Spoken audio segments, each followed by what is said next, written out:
Bonjour et bienvenue au Régional, votre émission d'information régionale de la vallée du Richelieu. On débute aujourd'hui en vous présentant les actualités et informations que nous avons retenues pour la région, suivies d'une entrevue avec Mme Julie Larochelle, présidente directrice générale de la CCI VRR, pour revenir sur la mission commerciale de la Chambre de commerce au Danemark. On reçoit Mme Camille Lemay, conseillère principale aux relations publiques à Emma Québec, pour démystifier le don de cellules souches et rappeler son importance. M. Stéphane Thériault, directeur général du Conseil québécois des entreprises adaptées, nous rejoint en studio pour discuter des retombées économiques et fiscales majeures de ce type d'entreprise. Finalement, Mme Hélène Bouchard, experte en gestion parasitaire, nous parle de prévention en ce qui a trait à la maladie de Lyme. Le Régional commence à l'instant. Bonne émission.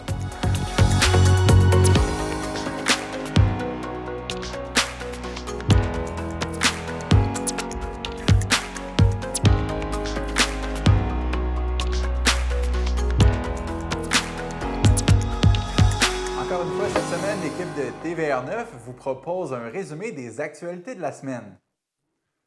Mont-Saint-Hilaire se recueille après la perte de l'ancien maire Michel Gilbert. M. Gilbert a dirigé Mont-Saint-Hilaire pendant plus de 10 ans et est décédé le 2 juillet dernier à l'âge de 83 ans. Avocat de formation, Michel Gilbert a marqué la ville par ses initiatives pour préserver le patrimoine et l'environnement. Sous sa gouverne, Mont-Saint-Hilaire a acquis l'école Sacré-Cœur et a agrandi la zone protégée du Mont-Saint-Hilaire, renforçant ainsi la préservation des terrains naturels dans la région. Yves Corriveau, son successeur, se souvient de lui comme d'un homme dévoué et amoureux de sa ville. Ses funérailles auront lieu les 19 et 20 juillet. Nos pensées accompagnent sa famille et ses amis. Le nombre de signalements d'enfants en détresse a diminué en Montérégie, selon le bilan 2023-2024 de la Direction de la protection de la jeunesse. Le réseau local de santé Richelieu-Yamaska a traité 2893 signalements entre le 1er avril 2023 et le 31 mars 2024. Il s'agit de 195 signalements de moins que l'année précédente. Parmi les signalements retenus, la négligence, les abus physiques et le mauvais traitement psychologique sont les plus fréquents. Une nouvelle catégorie de signalements, l'exposition à la violence conjugale, a été introduite avec 122 signalements retenus. La directrice de la DPJ, Marie-Josée Audette, souligne l'importance de la prévention et de l'intervention pour protéger les enfants. Toute personne qui serait témoin de ce genre de comportement est priée de communiquer avec la DPJ. McMasterville invite ses citoyens et citoyennes à participer à un sondage important pour l'élaboration d'un plan directeur des parcs et espaces verts dans la municipalité. Vous aurez jusqu'au dimanche 25 août pour remplir le sondage en ligne. Le plan est destiné à guider les investissements dans les espaces publics pour les prochaines années. La Ville vous invite à remplir ce sondage afin de bien cerner vos besoins, vos idées et vos intérêts. Participez dès maintenant au sondage disponible sur le site de McMasterville. La première édition du Festival des vins champêtres et riverains de Saint-Marc-sur-Richelieu s'est déroulée le 6 juillet dernier. C'est une réussite pour les organisateurs alors que plus d'une quinzaine d'exposants ont fait découvrir leurs produits aux citoyens sur place. L'événement pour toute la famille s'est clôturé par la présentation de feux d'artifice. Desjardins est le principal partenaire de l'événement et souhaite que le festival puisse revenir pour l'été 2025. Une nouvelle réglementation pourrait affecter les propriétaires de terrains en zone inondable dans la vallée du Richelieu. Les élus municipaux de la région ont réagi rapidement à cette nouvelle version du règlement qui devrait entrer en vigueur au printemps 2025. Le maire de Mont-Saint-Hilaire, Marc-André Guertin, souligne la difficulté d'une consultation sans carte complète des zones inondables pour tout le Québec. Martin Dulac, maire de McMasterville, insiste sur l'importance d'anticiper les conséquences des changements climatiques. Quant à elle, la mairesse de Belleuil, Nadine Villot, note que sa ville a été peu affectée par les inondations passées, mais analysera le règlement attentivement. Voilà, c'était vos manchettes de la semaine présentées par l'équipe de TVR9.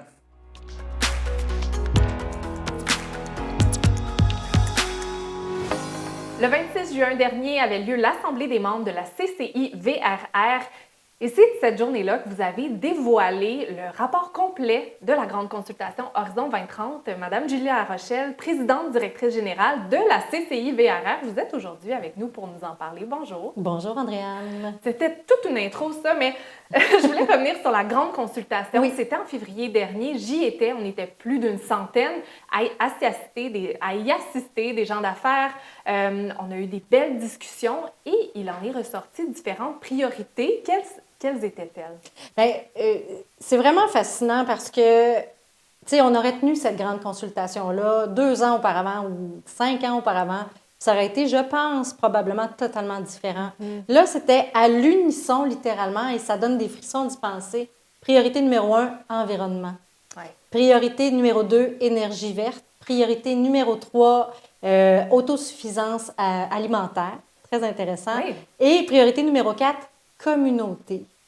Et ça, là, vraiment, ça a été une révélation, tant pour nous que je pense pour les gens qui étaient là, parce qu'on en avait parlé déjà, c'est vraiment ça qui ressortait là, d'une seule et même voix, alors qu'on était effectivement plus d'une centaine. Puis il y avait des gens de tous les âges, d'entreprises de toute nature, des gens du développement économique, de la culture, du tourisme.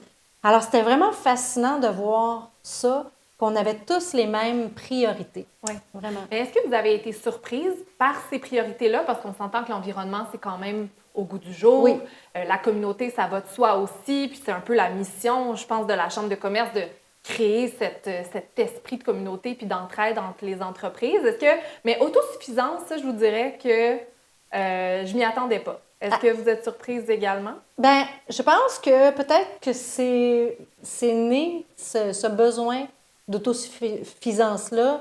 Là, vraiment, je m'avance, là, mais j'ai l'impression que ce qu'on a vécu dans le temps de la pandémie et tout ça, il y a été question quand même qui serait important pour nous, dans le cas de problématiques qui nous toucheraient tous collectivement, d'avoir une certaine forme justement d'autosuffisance. Tu sais, nous ici, là, c'est l'hiver, une bonne partie de l'année. C'est très difficile quand on a des années comme l'année dernière où l'été n'a pas été de notre bord, hein, Mère Nature ne nous a pas aidés. C'est très difficile à ce moment-là de prétendre justement à cette autosuffisance-là. Alors, de l'inscrire et de le mettre dans nos priorités, je pense que ça va nous pousser, parce que c'est ça, dans le fond. Des priorités, c'est des objectifs qu'on se vise, hein, qu'on fixe dans 5 ans, ce qui est quand même assez près, mais quand même, ça nous donne assez de temps pour pouvoir justement peut-être planifier des choses. Ça veut dire, en tout cas, moi, je le perçois comme c'est un souhait qu'on trouve un moyen d'être autosuffisant en ayant des serres, en utilisant l'électricité autrement, l'énergie verte, justement, parce que c'est une autre priorité, en trouvant des moyens de cultiver à longueur d'année. Il y en a déjà, là, ça existe, là, ça pousse. Donc, je pense que c'était peut-être ce souhait-là, cette volonté-là. Parce que ça fait partie de nos expertises dans la région ici. Il y a quand même un très grand pourcentage de notre territoire qui est occupé par des terres agricoles. Oui. Donc, je pense que c'est dans cette optique-là. Communauté, oui, effectivement, on pense que c'est quelque chose, c'est un lieu commun, mais en même temps, non, pas tant. On revient d'une mission commerciale au Danemark et on est allé à Copenhague en particulier. Et ce qui nous a le plus frappé là-bas, et c'est là où je disais tantôt, j'avais des frissons hier quand je présentais notre livre blanc, les priorités. Là-bas, le sens de la communauté est une valeur primordiale chez eux. Ce que nous, ici, on n'a pas nécessairement. On est très nord-américain, on est très, excusez l'anglicisme, me, myself and I. Un peu individualiste. Un peu individualiste, oui, effectivement. En silo. Alors que là-bas, tout est conçu en fonction du bien commun. C'est ça qu'on est allé voir en compagnie, entre autres, de Pierre Thibault. Puis ça, c'est pas la mission de la Chambre de commerce. On a été invités à se joindre. C'est une initiative formidable du Conseil de ville de Belleuil, de la ville de Belleuil. Ils ont mandaté Pierre Thibault avec les membres de son équipe Atelier par Pierre Thibault. Alors, à aller regarder, aller s'imprégner, s'inspirer de l'architecture durable. Ils sont 20 ans en avance sur nous, littéralement. Alors, et c'est l'être humain, toujours, qui est au cœur du développement, la communauté. Mais vous, personnellement, qu'est-ce qui vous a marqué le plus du Danemark? Bien, on s'est promené là-bas à vélo. Puis ça, pour moi, j'ai renoué, dans le fond, avec le plaisir que j'avais quand j'étais toute petite de me balader à vélo. Mais là-bas, c'est plus que juste un simple plaisir. C'est vraiment un mode de vie. Ça m'a vraiment épatée. À un moment donné, il y avait... dès qu'on est arrivé là-bas à Copenhague, les voitures ont très peu de place sur les routes. Et tout le reste est occupé par les vélos et les piétons. C'est eux qui ont priorité, mais vraiment priorité, même sur les feux de circulation. Et on a vu, il y avait des vélos cargo. Et je me souviens, il y avait un vélo, c'était une maman. Je dis que c'est une maman parce que dans le cargo, là, dans la poussette en avant, c'était son mari ou son conjoint qui donnait le biberon à son bébé. Alors, la maman, elle était là, puis elle pédalait, puis c'était Ici, on verrait. fascinant, On verrait vraiment. pas ça. Non, on verrait pas ça. Ouais. Alors, Wow. j'ai renoué Un avec beau le vélo. souvenir. Ben oui. Oui. Donc, ce livre blanc, il est disponible sur le site Oui. de la CCIVRR. Oui. Donc, évidemment, pour tous ceux qui veulent le consulter. Merci beaucoup, Madame La Rochelle, d'être passée à nos studios aujourd'hui. Ça me fait plaisir.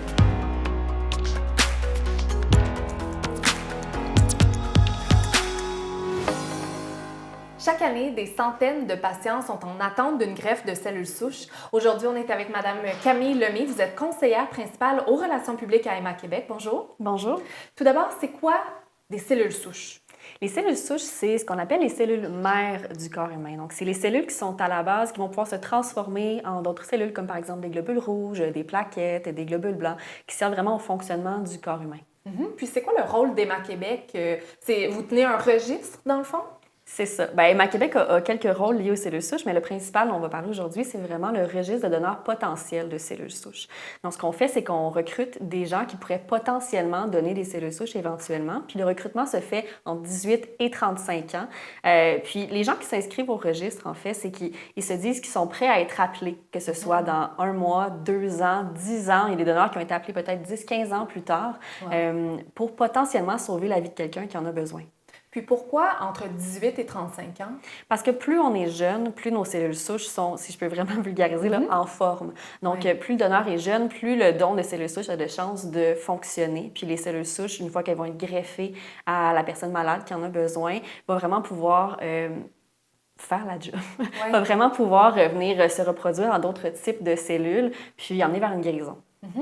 Puis, donc, c'est un registre qui est partagé à travers le monde. Donc, si on fait partie du registre, on pourrait être appelé à donner à quelqu'un dans un autre pays, par exemple. C'est ça. Emma Québec a sa propre base de données, dans le fond, de donneurs québécois. Mais après ça, tous les réseaux à l'international sont reliés ensemble. Donc, quand on s'inscrit au registre d'Emma Québec, on est prêt à aider quelqu'un d'ici au Québec, mais aussi de partout à travers le monde. D'ailleurs, les gens du Québec, tantôt vous mentionniez qu'il y en avait des centaines qui étaient en attente d'une greffe de cellules souches, mais pourraient recevoir des dons aussi d'ailleurs à travers le monde. C'est vraiment comme ça qu'on s'assure d'avoir la meilleure représentativité parce que trouver un match pour une personne qui a besoin d'une greffe, c'est très précieux, c'est très difficile.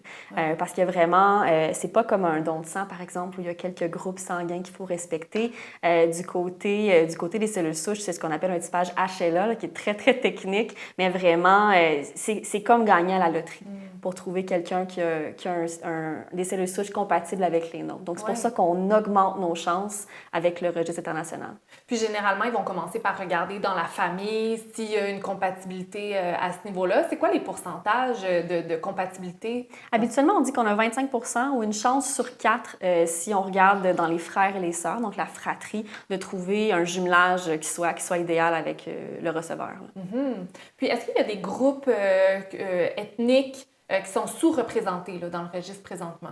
Bien, notre registre au Québec, il y a vraiment une surreprésentation de Caucasiens. C'est pour ça, justement, qu'on essaie d'aller chercher la plus grande diversité potentielle dans notre registre de donneurs potentiels de cellules souches. Donc, on va voir les cégeps, les universités. On a des kiosques vraiment de recrutement qui sont faits par nos collègues à Emma Québec pour aller voir les jeunes puis leur expliquer pourquoi c'est important pour eux de s'inscrire au registre. Parce que si, justement, une personne de leur communauté culturelle a besoin d'un don éventuellement, bien, cette personne-là, présentement, aurait moins de chances de trouver un donneur, puis qu'elle soit au Québec ou qu'elle soit à l'international. Vraiment, la population caucasienne est surreprésentée. Donc, c'est pour ça que le recrutement est aussi important. Oui. Puis, une fois qu'on fait partie du registre, je reçois l'appel d'une vie, j'ai l'opportunité de sauver quelqu'un, on est un match.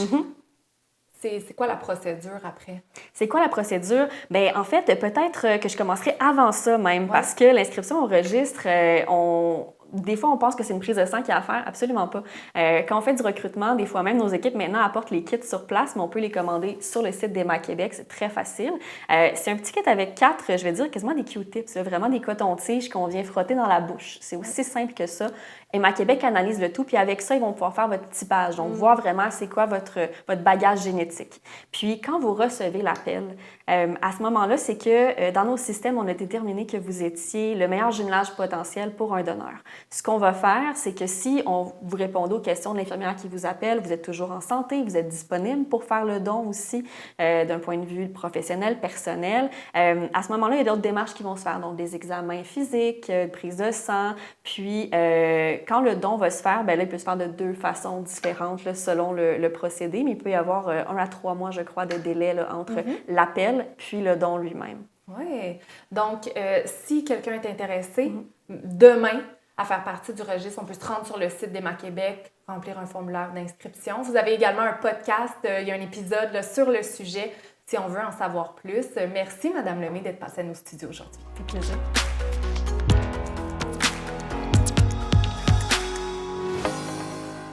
Saviez-vous qu'au Québec, il existe 35 entreprises qui emploient plus de 4000 travailleurs qui vivent avec une situation de handicap? Aujourd'hui, on est avec M. Stéphane Thériault. Vous êtes directeur général du Conseil québécois des entreprises adaptées. Bonjour. Bonjour. Merci de prendre le temps de venir discuter avec nous aujourd'hui. Plaisir. Tout d'abord, c'est quoi une entreprise adaptée? Une entreprise adaptée, c'est une entreprise dont la mission première va être de donner du travail à des personnes qui ont des limitations, soit physiques, soit intellectuelles. Donc, 60% des travailleurs d'une entreprise qui est officiellement reconnue par Emploi Québec doivent être des travailleurs avec limitation. Donc, on a 35 entreprises adaptées sur l'ensemble du Québec. On parle de 5000 employés, dont 4000 avec limitation. Wow! Et en Montérégie, c'est près du quart des travailleurs qui sont à l'emploi, qui font partie là, de la région. Tout à fait. La région est super bien représentée. On a des employeurs de choix. On parle de 1000 travailleurs de l'emploi pour 1000 travailleurs avec limitation à Saint-Hyacinthe, à Sorel, Boucherville, à Saint-Jean-sur-Richelieu. Donc, beaucoup d'opportunités ici pour les travailleurs avec limitation. Puis, là, il y a une toute nouvelle étude qui a été menée parce que la dernière datait de quelques Datait de années. 2016, donc il était temps de faire une mise à jour. Oui. Donc, le but de cette étude-là, c'était de démontrer qu'il y a une grande valeur là, d'investir dans ce type d'entreprise-là.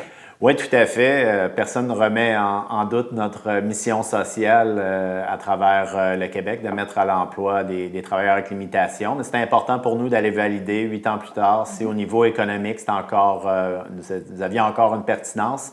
Et la réponse est que oui, c'est-à-dire tant au niveau fiscal qu'au niveau des coûts évités pour la société québécoise, de mettre à l'emploi des personnes avec limitation, c'est toujours un bon investissement pour le gouvernement. Oui, parce que généralement, ces personnes-là, si elles n'accèdent pas à un emploi, elles sont donc prestataires.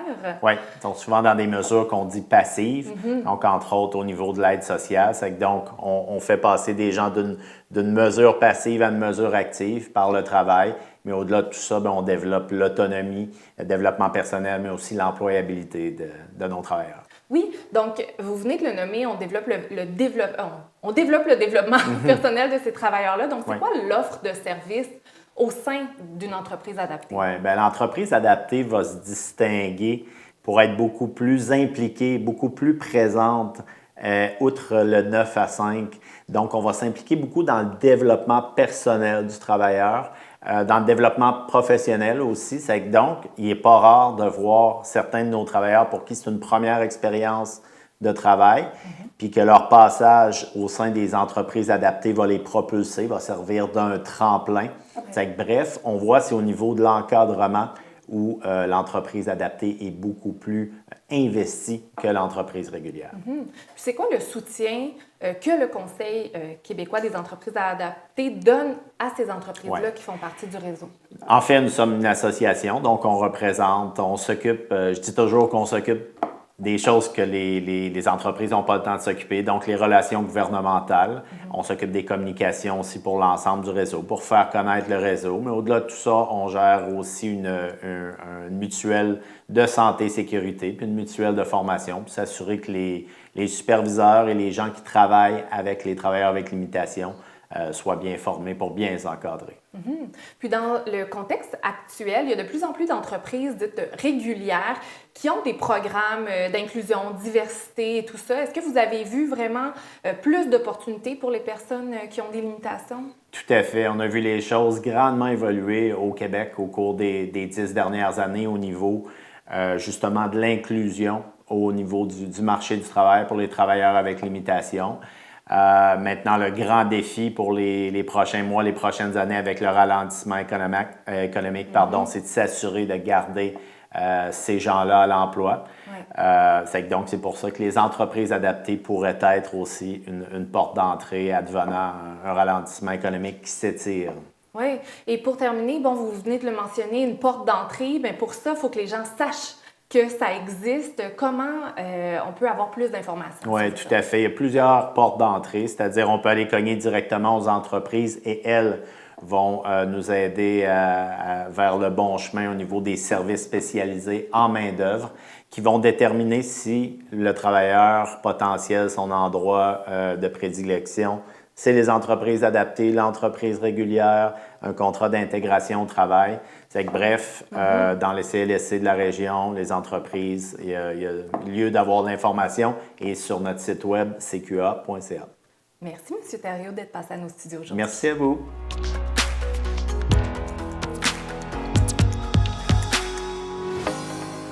La maladie de Lyme est en forte croissance au Québec actuellement, notamment en Montérégie. On est avec Mme Hélène Bouchard. Vous êtes experte en gestion parasitaire et présidente de MBM Gestion parasitaire. Oui. Tout d'abord, d'où viennent les tiques qui portent cette maladie-là? Oui, bien, les tiques sont introduites par les oiseaux migrateurs dans un premier temps.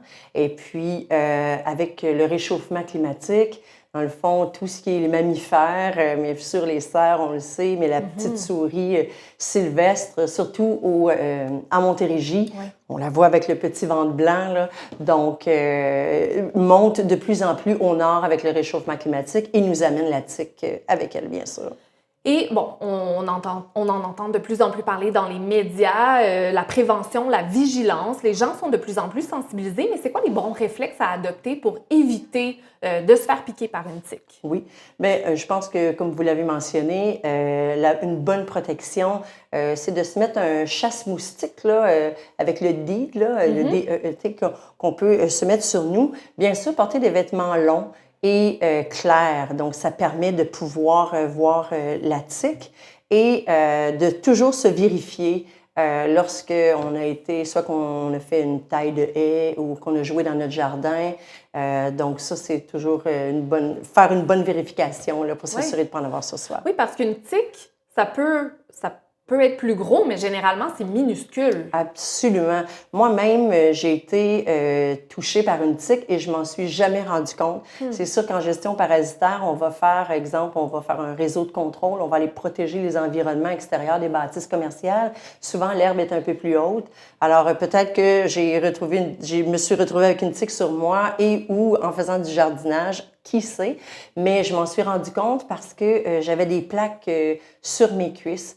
Alors, c'est sûr que lorsqu'on voit une tique sur soi et qu'on peut l'enlever rapidement, il y a des petits outils là, qu'on va retrouver soit dans les animaleries et ou à la pharmacie. Alors, c'est facile de pouvoir la retirer, mais lorsqu'on ne se rend pas compte d'avoir été piqué, bien là, c'est de faire attention à ces signes-là qui, généralement, sont des plaques là, qui vont se retrouver sur notre corps. Oui. Du moins, pour moi, ça a été mon expérience. Oui, puis si on réussit à l'enlever, ce serait de la garder également pour ensuite, je crois qu'on peut les faire tester là, pour la maladie aussi. Oui, bien, c'est bon de la garder juste en cas où, effectivement, on aurait un diagnostic par la suite de la maladie de Lyme, mais je crois qu'ils ne vont pas faire l'analyse tout de suite. Là. Si on en trouve une sur soi, c'est pas par défaut, mais effectivement, c'est toujours bon de la garder, comme ça on peut vraiment faire l'identification. Oui. Puis pour celles et ceux qui ont des animaux de compagnie, comment est-ce qu'on peut s'assurer là, que notre animal est en bonne santé? Les animaux, souvent, vont aller se promener un peu partout. C'est quoi les bons réflexes à adopter? Un bon brossage. De toute façon, les animaux adorent se faire brosser, les chiens, les chats, donc lorsqu'ils reviennent de dehors, peut-être les brosser, puis aussi vérifier là, au niveau des oreilles, dans le cou, près de la bouche aussi, souvent, la tique peut aller se loger à ces endroits-là, là. Puis en dessous des pattes aussi, là, on peut retrouver la tique. Oui. Puis, si j'habite justement en forêt ou que je vais en randonnée, est-ce que je dois vérifier mes cheveux? Où se tient la tique? Oui, bien, excellente question aussi. Souvent, c'est un mythe. Hein? Les gens m'ont dit, je vais avoir de la tique dans mes cheveux. Et non, on n'a pas de tique dans nos cheveux. C'est souvent à mi-cuisse, généralement, que la tique là, va se tenir. Très opportuniste, elle peut attendre là, très longtemps avec son petit crochet pour sur son bout de s'accrocher. son bout de feuille. Pour s'accrocher à nous. Puis la tique, bien, elle résiste à l'hiver. On parlait des changements climatiques et tout ça. Donc oui, elle est introduite par la souris, les mammifères et tout ça, les cerfs. Mais ils vont rentrer en dormance l'hiver, les tiques.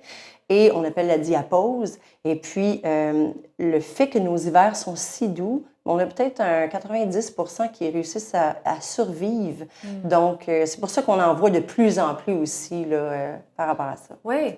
Donc, les bons réflexes, se protéger, comme vous l'avez dit, si on a des animaux de compagnie, on les brosse, Absolument. on vérifie, on reste à l'affût des signes également. Est-ce qu'il y a d'autres choses à faire attention? Bien, si on a des souris, on s'en débarrasse rapidement. Absolument, ça, oui, les souris, les ratons dans le grenier, on laisse pas, on doit agir rapidement quand même parce que ils peuvent avoir de la tique sur eux. Alors, bien sûr, faut absolument faire affaire avec des professionnels et ou mettre des petites trappes là, si on veut le faire soi-même, mais rester vigilant, toujours mettre des gants, bien sûr, puis avoir une bonne protection pour soi. Et si jamais on est piqué par une tique, bien, premièrement, essayer de l'enlever, soit aller à la pharmacie et ou rapidement contacter son médecin là, pour avoir un bon suivi. Oui. Merci, Mme Bouchard, pour ces Merci. beaux rappels. Merci à vous.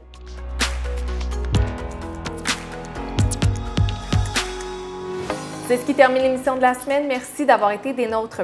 Vous voulez une télévision régionale à votre image? Eh bien, TVR9 est à la recherche de bénévoles tant devant que derrière la caméra. Peu importe votre niveau d'expérience ou votre bagage, il y a une place pour vous.